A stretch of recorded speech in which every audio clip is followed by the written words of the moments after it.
मित्रों नमस्कार, स्वागत है आपका आपके ही आराध्य जीवन चैनल में।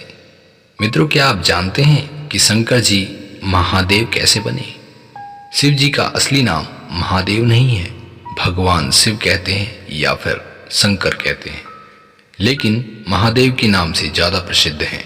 ऐसा क्या हुआ था, कहानी आपने सुनी ही है। देवता और दैत्यों ने मिलकर समुद्र का मंथन किया, उसमें 14 रत्न निकले। उन रत्नों में अमृत और विष भी निकले। अमृत को देवताओं ने बांटकर पी लिया। अब अमृत पी लिया तो अमर हो गए ना। कहा जाता है जो अमृत पी लेता है वह अमर हो जाता है, अब मरेंगे नहीं। जब हलाहल जहर निकला तब कहते हैं पूरी दुनिया में हाहाकार हो गया था।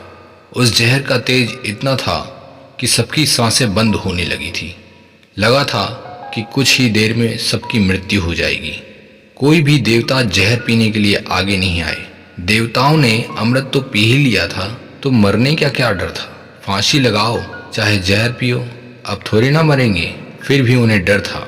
तब एक देवता सामने आए, शंकर, और उन्होंने जहर को पी लिया। और जहर पीकर देवता नहीं, देवों का देव महादेव बन गए। जब जहर पिए, जहर को पचा लिए, तब महादेव बने। इसका क्या अर्थ है? जीवन में कितनी भी प्रतिकूलताएं आए, कैसी भी कठिनाई आए, कितना भी अपमान हो जाए, कितना भी घाटा हो जाए, इस हानि के, अपमान के, प्रतिकूलता के जहर को पी जाओ तो आप भी महादेव बन जाओगे। आपके जीवन से दुख खत्म हो जाएगा, अमरता आपको मिल जाएगी। दोस्तों, विष्णु के लिए कहा जाता है शांताकारम भुजगशयनम पद्मनाभम सुरेशम।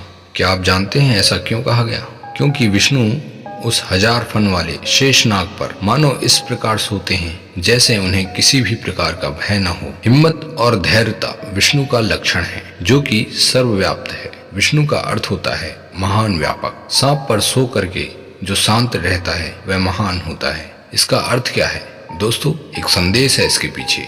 दुख के सांप पर, प्रतिकूलता के सांप पर, अपमान के सांप पर सो जाओ। अर्थात दुख आने पर, प्रतिकूलता आने पर, अपमान आने पर, और जो शांत रहता है वह विष्णु है। वो व्यापक है, उसके नहीं चाहने पर भी उसका नाम अपने आप फैलता है। जिन महापुरुषों की हम उपासना करते हैं उनके जीवन को देखें तो उन्होंने काफी कठिनाइयां झेली हैं, तब जाकर वे आज हमारे इतिहास के साक्षी बने हैं। इसलिए महापुरुषों के लिए कहा गया है, समर में घाव खाता है उसी का मान होता है। समर में घाव खाता है उसी का मान होता है, छिपा उस वेदना में अमर वरदान होता है। सृजन में चोट सहता है छेनी और हथौड़ी का, वही पाषाण मंदिर में कभी भगवान होता है। मित्रों, 2 पत्थर पड़े हैं। एक पत्थर को एक मूर्तिकार छेनी और हथौड़ी के ठोकर लगाकर उसे छीलता है, और जब पत्थर टूट जाता है तो उसे फेंक दिया जाता है। और वही फेंका हुआ पत्थर या तो सड़क बनाने में काम आता है या फिर मंदिर के सीढ़ियों में काम आता है। लेकिन एक पत्थर ऐसा होता है जो एकदम ठोस होता है। कलाकार कितना भी छेनी हथौड़ी से ठोकता है, छीलता है, गढ़ता है, संवारता है, किंतु टूटता नहीं है। सबको सहन करता है। फिर वह पत्थर पत्थर नहीं रह जाता, वह सुंदर मूर्ति बन जाता है। और मूर्ति बनकर ही नहीं रहता, मंदिर में उसकी स्थापना होती है। फिर हजारों लोग उसके सामने सिर झुकाते हैं, वह भगवान बन जाता है। एक पत्थर भगवान कैसे बना? हजारों चोट सहकर एक पत्थर भगवान बन सकता है। तो हे प्यारे मित्रों, हम चैतन्य आत्माएं शुभ कर्म करके महान क्यों नहीं बन सकते? मित्रों, महानता बनने के लिए जीवन में सब कुछ सहन करना पड़ता है। कितनी भी प्रतिकूलताएं आ जाएं, अपने विवेक दृष्टि से दुख का निवारण करना चाहिए, और यही महानता कहलाती है। दोस्तों, सहनशीलता एक बहुत बड़ा गुण है। जीवन में महानता तब आती है जब विपत्ति आने पर भी सहन कर ले।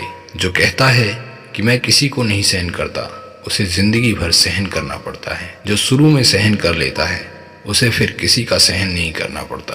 कितने लोग कहते हैं कि मैं किसी का सहन नहीं करूंगा, जो मुझे 2 बातें कहेगा मैं उसे 4 बातें कहूंगा, ईंट का जवाब पत्थर से दूंगा ही।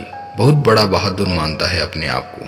परंतु एक वृद्ध व्यक्ति से पूछा जाए कि आप भी कभी ऐसे थे, तो उस वृद्ध व्यक्ति का एक ही जवाब होगा, हाँ मैं भी ऐसा ही था, परंतु आज मैं ऐसा नहीं हूँ, क्योंकि मैंने अपने जीवन में बहुत कुछ देखा है। अकड़ कर रहना जीवन का पतन कहलाता है, और यही पतन एक दिन व्यक्ति को नम्र बनाने के लिए मजबूर कर देता है। इसलिए समय रहते व्यक्ति को नम्र बन जाना चाहिए, क्योंकि एक न एक दिन तो इस पथ पर आना ही पड़ेगा, तभी कल्याण होगा। मित्रों, ये थे आज के सुविचार। आज का यह सुविचार आपको कैसा लगा हमें कमेंट में ज़रूर बताएं। मिलते हैं और अगली शानदार वीडियो के साथ। तब तक के लिए नमस्कार, जय हिंद।